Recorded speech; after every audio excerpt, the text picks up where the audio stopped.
Noticiero El Vigilante presenta el programa Hablando con Federico Rodríguez. Los comentarios expresados en el programa son ajenos a Noticiero El Vigilante. Quiero saludar a todos los que han sido siempre oyentes, seguidores del programa Hablando con Federico Rodríguez de Noticiero El Vigilante. Estamos reanudándolo hoy con un motivo muy especial y particular dedicado a la campaña electoral que vive nuestra querida Guatemala. Se trata de la visita del amigo, capitán y licenciado Óscar Germán Platero Trabanino, quien es también licenciado, especializado en ciencias penitenciarias y actual candidato a diputado por el Distrito Metropolitano de la coalición Valor Unionista, por lo cual él va a ser el que tiene la palabra en este programa, con un atento saludo para todos. Bienvenido, Óscar, al programa. Vamos a trasladar a nuestros oyentes, a nuestro auditorio, algunas de las principales propuestas que tienen ustedes como el mejor equipo que se ve en este momento de candidatos a diputados para integrar el Congreso de la República. Y por eso habíamos delineado en un principio, aprovechar para preguntarte respecto de este desafío prácticamente que tenemos ahora en el país para recuperar la gobernabilidad y sobre todo la seguridad del país. También vamos a platicar un poco sobre el foro presidencial que se llevó a cabo antenoche en un canal de televisión. Bienvenido, Óscar, te doy la palabra y aquí pues vas a llevar la dirección del programa de este día. Muchas gracias, José Federico. Es un honor estar con tu persona de nuevo en este distinguido noticiero. Fíjate que, bueno, yo, como bien decís, habíamos planificado hablar sobre la creciente conflictividad que hay en nuestro país. No este país, como dicen los zurdos, ¿verdad? Sino en nuestro país, este bello país, esta bella Guatemala. Y digamos, si la ingobernabilidad creciente que se ha ido generando, sobre todo en el área rural, ¿verdad? Pero como platicábamos antes de entrar al programa, evaluábamos la posibilidad de hacer un pequeño resumen sobre lo sucedido ayer en uno de los foros debates que ha habido recientemente, ¿verdad? A mí me llamó mucho la atención el hecho de que los net centers se habían puesto tan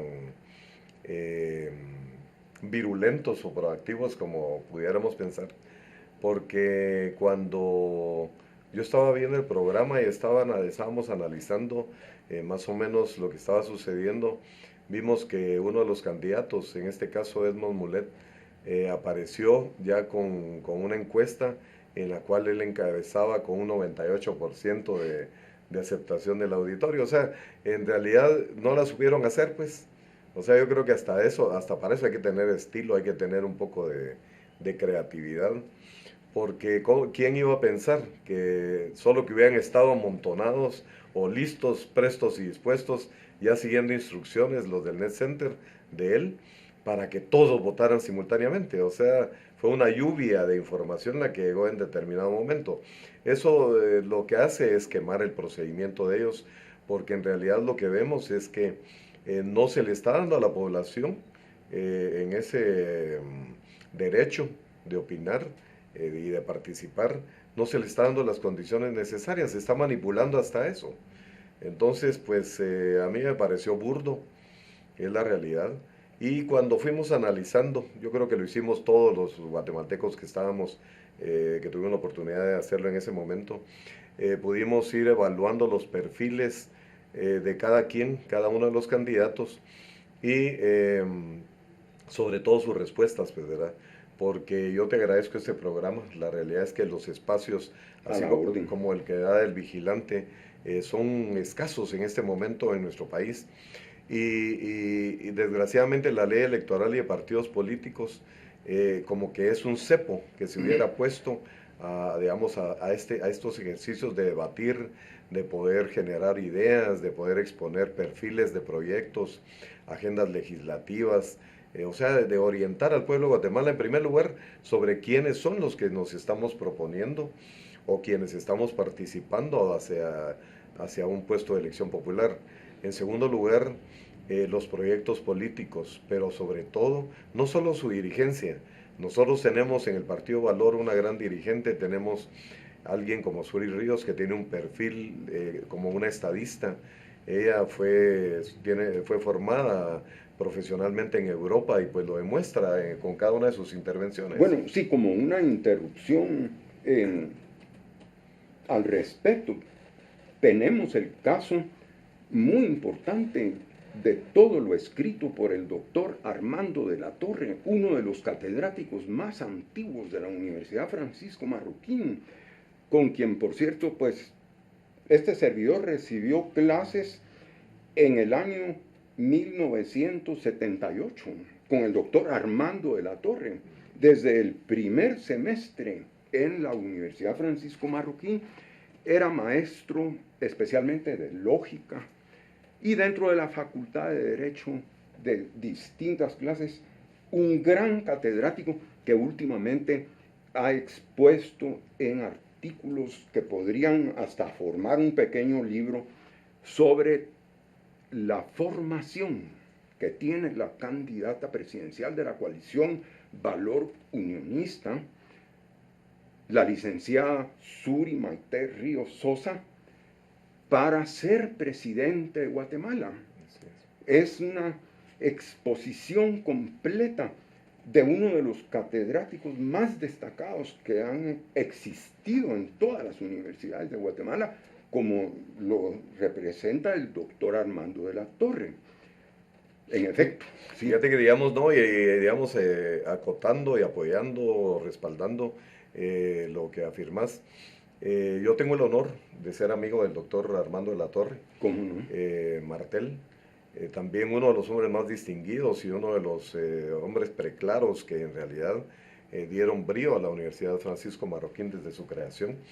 Y tuve el honor que él me confirió de prologar uno de mis libros, el tomo 5 de las batallas por Guatemala, que está destinado a escribir lo que fue la historia del Partido Comunista de Guatemala, la Internacional Comunista y toda esa serie de instituciones o de grupos que conformaron la izquierda internacional. Y yo estoy de acuerdo, digamos, el doctor de la Torre hace una descripción muy puntual, pienso yo, sobre el perfil como estadista, como dirigente, como académica que tiene Suri Ríos. Por supuesto.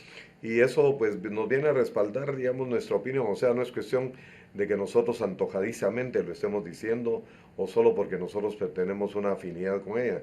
No, esto es un hecho académico, o sea, es axiomático, pues, ¿verdad? Esto no se puede rebatir.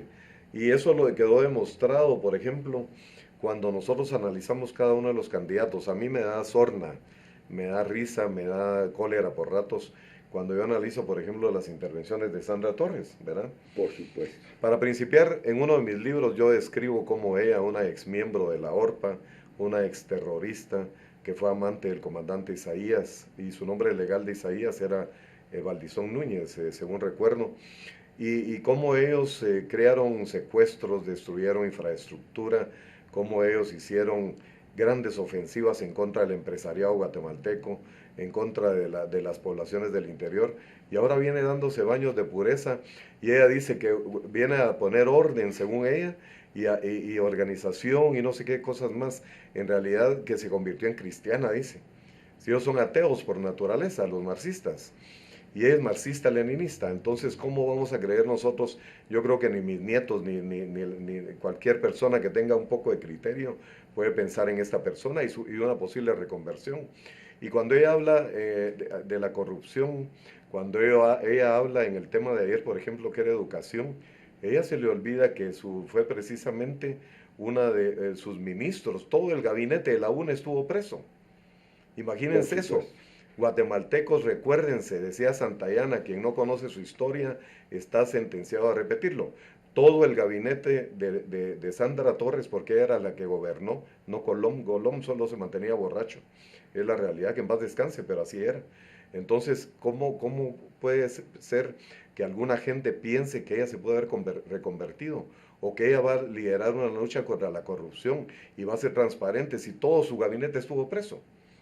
Estuvo preso Jerónimo Lancerio de Cultura y Deportes, estuvo presa la exministra de Educación Ordóñez Meda, según me recuerdo, estuvo, o sea, todo el exministro de Gobernación de ella, Salvador Gándara, o sea, todo mundo estuvo preso. El ministro de Finanzas. El ministro de Finanzas. También. O sea, 35 millones de dólares se robaron del transurbano. Entonces, ¿cómo puede hablar alguien así de honestidad y de transparencia? Bueno, eso cae por su peso, como, digamos, las grandes matanzas de narcos que hubo en Aguasarca y, digamos, todo lo que fue los Pocitos allá en La Libertad, en el Petén, los Cocos, perdón.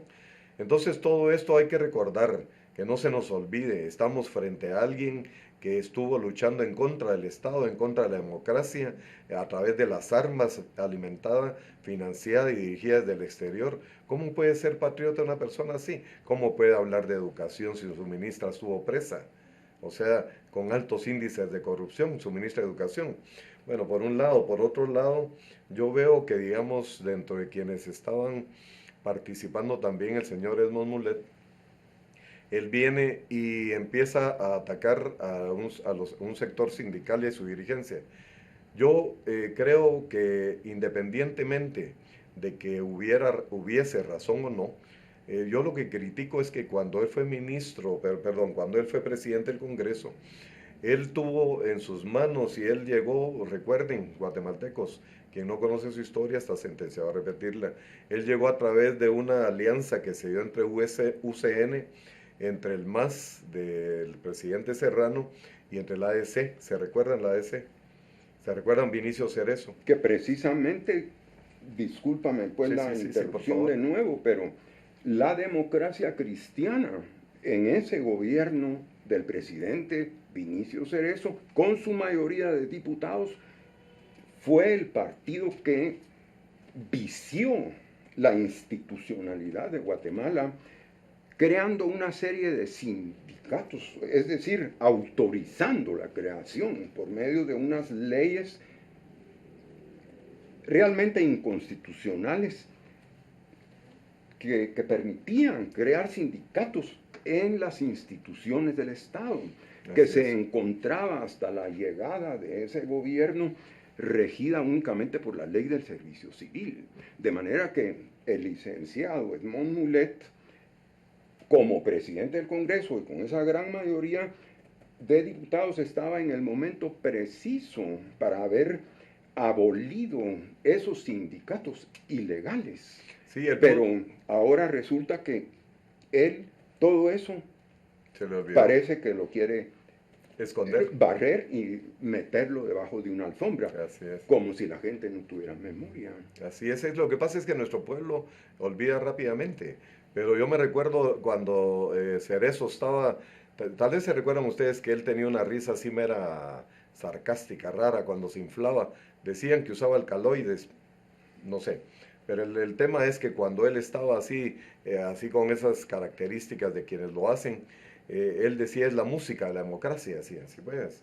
Él lo que hizo fue facilitar de que la putrefacción de todas las instituciones del Estado, porque se crearon estos grandes sindicatos que han sido manipulados, que han manipulado la Constitución, que han manipulado a las instituciones y las han corroído desde dentro. Entonces, si Mulet fue presidente del Congreso en esa época, si él estuvo aliado con la DC y con todo este montón de gente mafiosa, entonces, ¿por qué ahora viene a darse baños de pureza y a atacar por conveniencia coyuntural y políticamente a quienes él mismo ayudó a crecer? O sea, son grandes contradicciones que nosotros tendríamos que evaluar. Y tal vez con respecto al candidato del gobierno, pues, ¿qué decir? Él solo llega a defender lo indefendible, ¿verdad? Porque después de 4 años de ser parte de lo mismo, de estar en el Congreso acompañando, amalgamado con esta gente que está haciendo gobierno, entonces, pues, ¿qué más puede ir a decir él que a defender cosas que en realidad todos sabemos? La percepción es de que este gobierno ha sido una administración lamentable para la sociedad guatemalteca. Cuando vemos y analizamos también por qué no se presentó el señor Pineda, nosotros podemos evaluar rápidamente que guatemaltecos, yo se los digo, no se dejen manipular. Él compró un gran software para aquellos que creen que digamos, su TikTok y sus intervenciones, sus payasadas, tienen un alto nivel de popularidad. Él compró un software muy caro, que utiliza perfiles, una gran cantidad de perfiles falsos, y estos perfiles falsos, el mismo software los va administrando cíclicamente o aleatoriamente para que vayan creando condiciones y vayan creando vistas de supuesta gente que no existe. Entonces llegan a 1 millón, pero en realidad lo que están inflando es dinero, a través de dinero, y ese software están creando esa manipulación. Estamos viviendo un proceso de manipulación de medios, de guerra política, de desinformación, y pues yo creo que es conveniente que la población lo evalúe. Y cuando yo escucho y tomé nota, digamos, de todas las respuestas de Suri Ríos, vean la propiedad con que habla, vean su presencia, vean su elegancia, vean la pertinencia y la oratoria, la capacidad de oratoria que tiene, la forma en que gesticula, cómo ella se dirige hacia el público y la autenticidad de sus intenciones, pues. O sea, yo creo que todo eso tiene que ser evaluado, ¿verdad? Por supuesto. Y me parece también que no solo en este programa, porque también por razones técnicas no pueden los programas extenderse como nosotros quisiéramos. De manera que debo agradecerte este primer programa con la seguridad de que no va a ser el último tampoco que vamos a presentar aquí a nuestro auditorio antes del día de las elecciones. Okay. Gracias por tu visita y por tu importante exposición, Oscar. Muchas gracias. Muy fino, gracias, José Federico. Y muchos éxitos. Muchas gracias. Gusto a tus órdenes. Muchas gracias. Buen día para ustedes, buen día para todos. Muchas gracias. Noticiero El Vigilante presentó el programa Hablando con Federico Rodríguez. Los comentarios expresados en el programa son ajenos a Noticiero El Vigilante.